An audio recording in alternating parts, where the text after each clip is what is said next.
ang kaping may kaso. Oo, ang kapeng may kaso para sa taong umiinom na barumbado.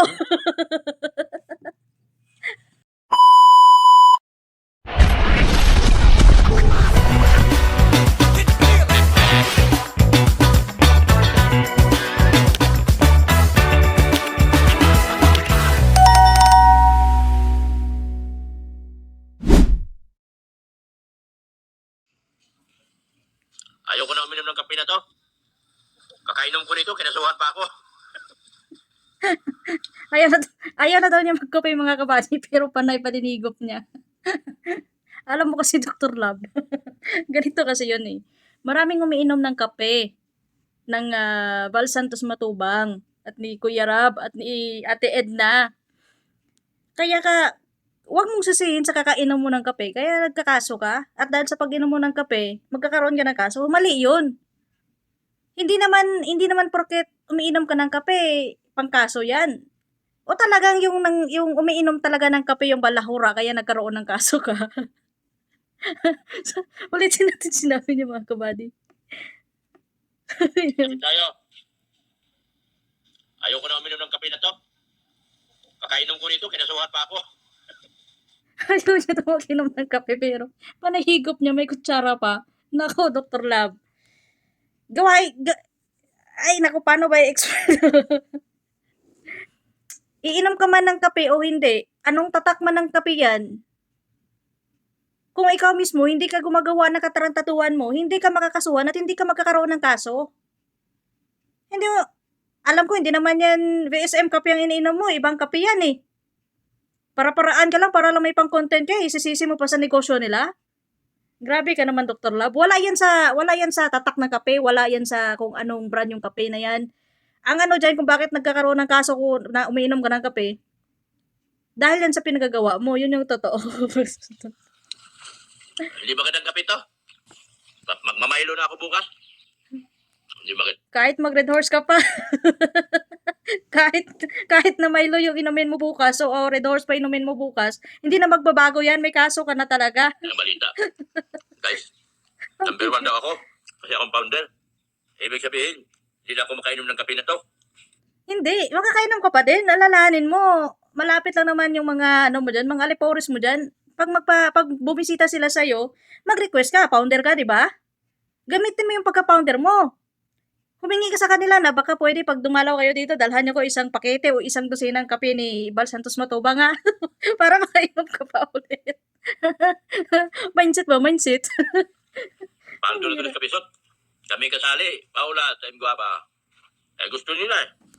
Gusto nila sa Davao. Kailang walang justice hall sa Malalag. Mag-vlog na lang ako ng kasi iba. Ngayon na pala na pag-isipan mag-vlog ng iba kung saan may kinakaharap ka na, pambihira kang tao ka. Pare, kaiinom ko ng BSM eh. Kinasuhan mo man ako. Ang bihira.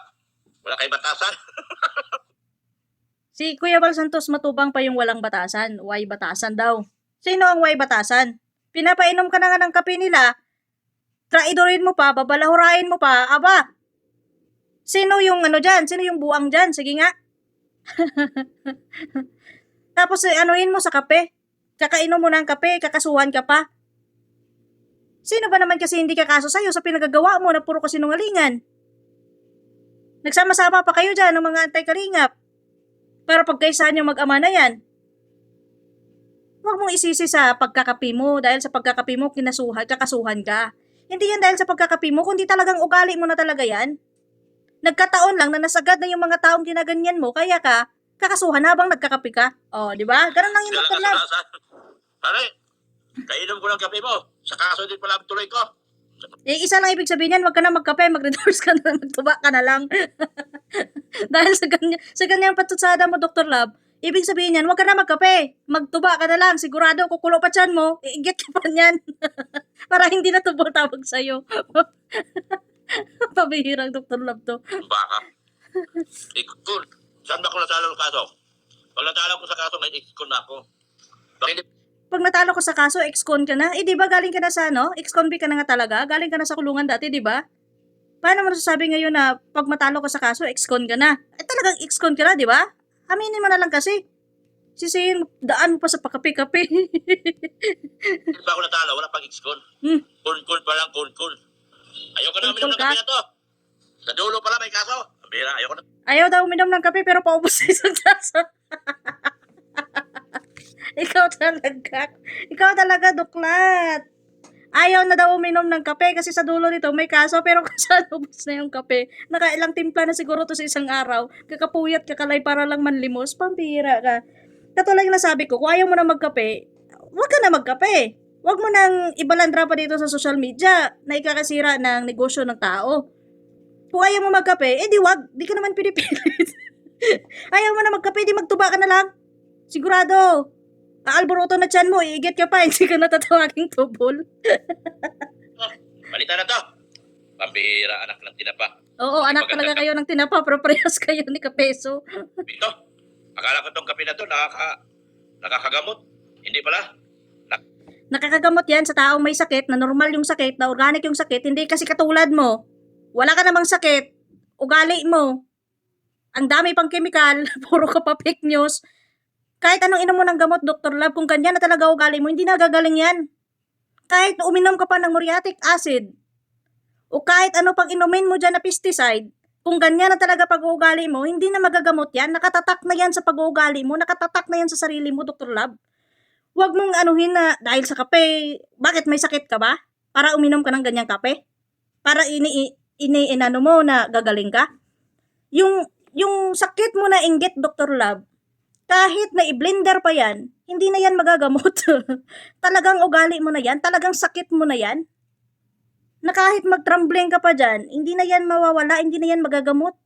Dahil talagang sakit mo na yan, na nakadikit na sa'yo yan na hanggang ngayon, hindi mo pa din magamot-gamot yan. Kasi nga, walang gamot dyan at hindi magagamot yung ugaling inggit mo, Dr. Love. Kakakaso ka pala pag nagkape ka? Anong grounds? Uminom akong kape. Ang grounds. Hayaan mga langaw, mahal nila ako. Hindi na pala ito kaping may puso. Kaping may kaso. Oo. Kape, hindi, para sa'yo, hindi yan kape na may puso, kundi kape na may kaso. Nakadepende nga yan sa taong umiinom ng kape. Kung hindi ka ba naman kasi gago, kung hindi ka pa naman kasi barumbado, bakit ka magkakaroon ng kaso na umiinom ka ng kape nila? Hindi mo, kahit anong inom mo ng kape, ma-overdose ka man kakainom ng kape nila na yan, kung wala kang appreciation at kung wala kang ugaling marunong tumanggap ng pagkakamali mo at marunong ka magpakumbaba sa kung anong meron ka ngayon, talagang sa kaso mapupunta yung pag-inom mo ng kape dyan.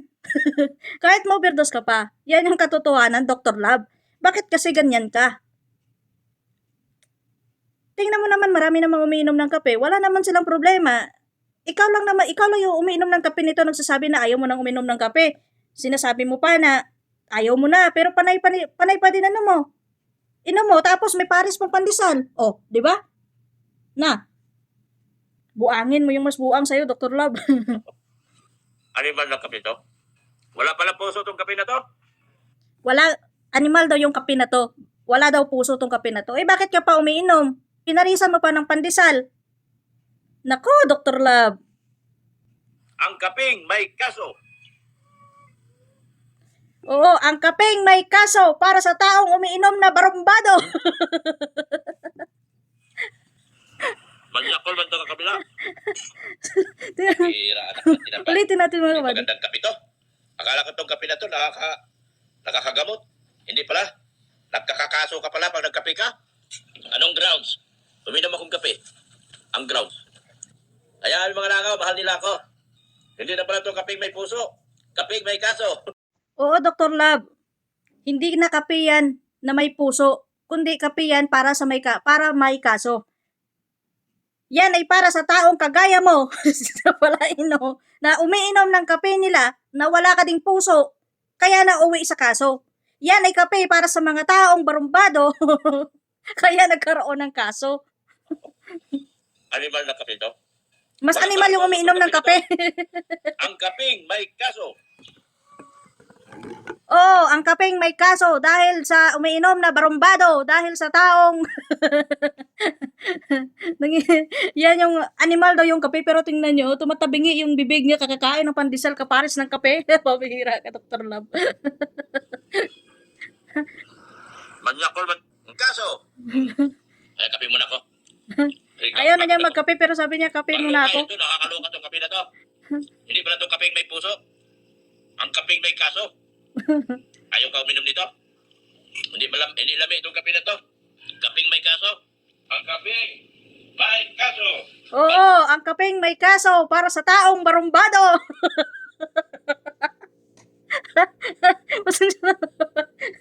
Hindi ko maiwasan i-rebat si Dr. Love. Paulit-ulit niya na, ang kapeng walang puso, pero ang kape na may kaso, oo, para sa taong barumbado. Dog!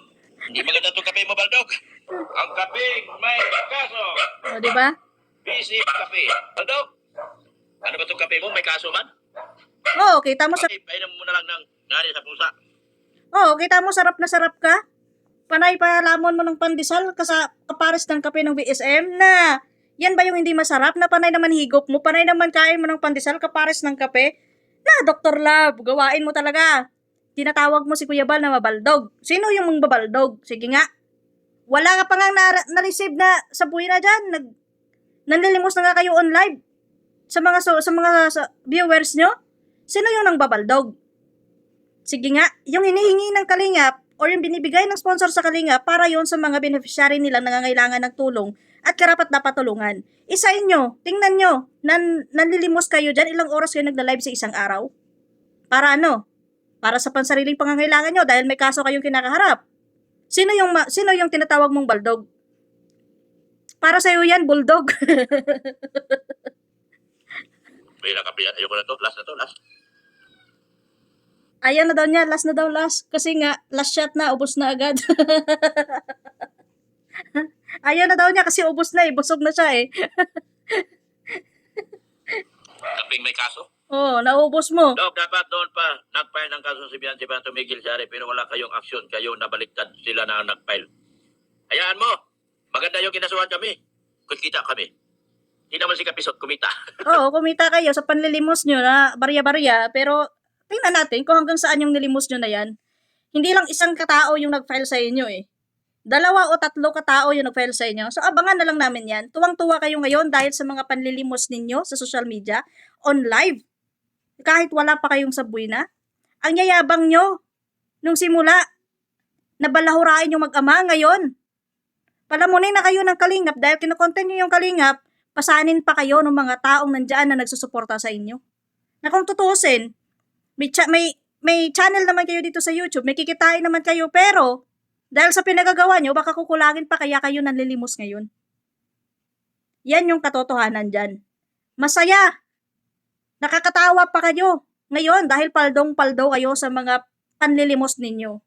Pero, panigurado, pag ang karma nandyan na sa inyo, iyak malala kayo. Kaya, sa mga gusto magkape ng VSM, kapag may puso ka, uminom ka ng kape para may puso. Lalong may puso. Huwag ka lang uminom na barumbado ka. Talagang pag uminom ka niyan, siguradong kakasuhan ka. VSM Coffee.